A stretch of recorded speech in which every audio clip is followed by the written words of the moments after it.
Hello दोस्तों, कैसे हो आप सब। आइए आज हम देखते हैं पहाड़ी शैली से संबंधित विभिन्न शैलियाँ। अभी हमने पहाड़ी शैली के अंतर्गत कांगड़ा शैली पढ़ी। अब देखते हैं बसोहली शैली। क्या बसोहली शैली, इसके अंतर्गत देखते हैं कि बसोहली राज्य की नींव किसने डाली। तो हमारा आंसर है राजा भूपत पाल ने। किसने? राजा भूपत पाल ने। ठीक। अब देखते हैं बसोहली चित्रों की मुख्य विशेषता क्या थी। वो थी चक्षु चित्रण। क्या थी? चक्षु चित्रण। ठीक।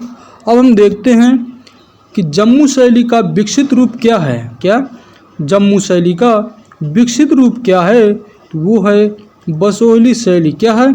बसोहली शैली। अब दूसरा देखते हैं कि बसोहली शैली का सबसे प्राचीन ग्रंथ कौन सा है। तो वो है जय देवकृत गीत गोविंद। क्या? जय देवकृत गीत गोविंद। ठीक। अब हम देखते हैं अगला प्रश्न कि बसोहली शैली के चित्रकारों का मुख्य विषय क्या है। क्या बसोहली शैली के चित्रकारों का मुख्य विषय क्या है। तो वो है रामायण तथा भागवत पुराण। क्या? रामायण तथा भागवत पुराण। अब देखिए बसोहली शैली से संबंधित चित्र, जिस पर गिर गोवर्धन अर्थात कृष्ण जी गोवर्धन पर्वत को उठाए हुए तथा उसके साथ कुछ ग्वाल बाल एवं गोपियाँ। ठीक। अब हम देखते हैं बसोहली नरेश। क्या बसोहली नरेश महेंद्र पाल के कितने व्यक्ति चित्र बने। तो वो हमारा आंसर है 2 चित्र। कितने? 2 चित्र बने। ठीक। अब देखिए कि लाल हाशियों पर, क्या लाल हाशिए पर सफ़ेद रंग से टाकरी लिपि, क्या टाकरी लिपि में लेख लिखा। प्रश्न है लाल हाशिए पर सफ़ेद रंग से टाकरी लिपि में लेख लिखा है। तो वो है बसोहली शैली में। किसमें? बसोहली शैली में लेख लिखा है। ठीक है। अब हम देखते हैं कि बसोहली शैली के समस्त चित्रों में किसके दर्शन होते हैं। तो वो है वैष्णव धर्म के। ठीक। किसके? वैष्णव धर्म के। अब देखिए कि बसोहली के समस्त विषयों में चित्रों के प्रेरणा स्रोत रहे। कौन रहे? तो वो कृष्ण और उनका प्रेम। ठीक है। अब देखिए कि बसोहली शैली के चित्रों में हाशिया किस तरह का अलंकरण हुआ। तो वो हुआ था अलंकृत युक्त में। हाशिया किस तरह का था बसोहली शैली का। तो वो था अलंकरण युक्त था। ठीक है। अब देखिए कि जो हाशिए का प्रयोग सर्वप्रथम कहाँ के चित्रों से शुरू हुआ था। कमेंट में बताइए। ठीक। अब देखिए बसोहली का जन्म कैसे हुआ। क्या बसोहली का जन्म कैसे हुआ। तो वो उसका आंसर है लोक कला तथा मुगल कला के समन्वय से। क्या? लोक कला तथा मुगल कला के समन्वय से बसोहली शैली का जन्म हुआ था। ठीक। अब किस राजा के काल में बसोहली एक धनवान तहसील मानी जाती थी। क्या?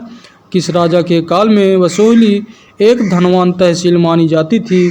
तो वो है अमृतपाल। क्या? अमृतपाल। ठीक है। अब देखिए बसोहली में, क्या बसोहली में शीश महल बनवाकर उसे चित्रों से किसने सजवाया। तो वो था कौन था? महेंद्र पाल। अब देखिए बसोहली के सौंदर्य को सर्वप्रथम किसने पहचाना। बसोहली के सौंदर्य को सर्वप्रथम किसने पहचाना। तो हमारा आंसर है अजीत घोष ने। किसने? अजीत घोष ने। ठीक। अब देखिए कि जिस प्रकार कांगड़ा का सौंदर्य रेखाओं में है। क्या? जिस प्रकार कांगड़ा का सौंदर्य रेखाओं में है, बसोहली शैली का सौंदर्य किसमें निहित है। वो है वर्ड लावण्य में। ठीक। किसमें? वर्ड लावण्य में। ठीक है।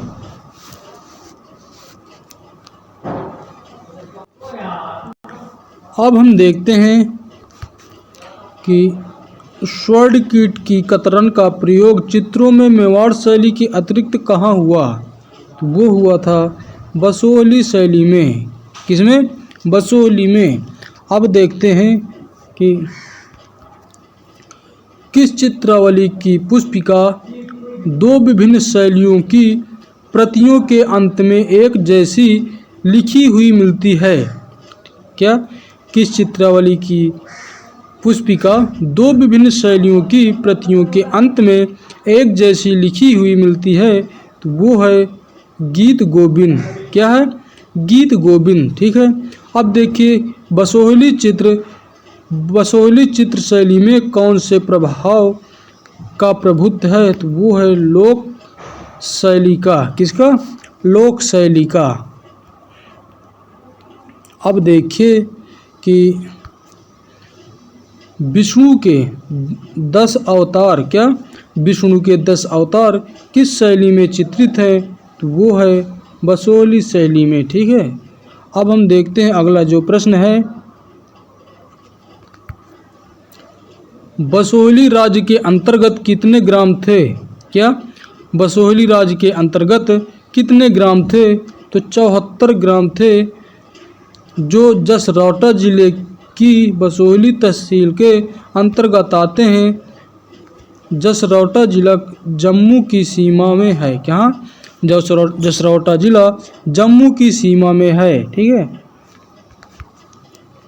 अब देखिए कि बसोहली किस राज्य के अंतर्गत आता है? तो वो है जम्मू और कश्मीर के अंतर्गत आता है। ठीक है।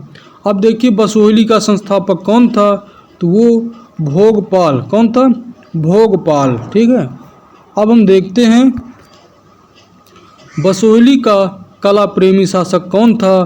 तो वो है महेंद्र पाल, जिसका समय है 1806 से 1813 ईस्वी तक। ठीक है। अब देखिए बसोहली नगर की स्थापना किसने की? तो बसोहली नगर की स्थापना भूपत पाल ने 1635 ईस्वी में की थी। ठीक। अब देखिए बसोहली शैली किसके समय पर स्वर्णकाल पर पहुंची? तो वो है राजा कृपाल पाल। कौन? राजा कृपाल पाल। ठीक है।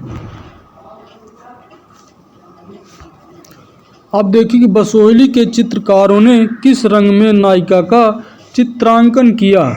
तो वो बादामी रंग में किया था। ठीक।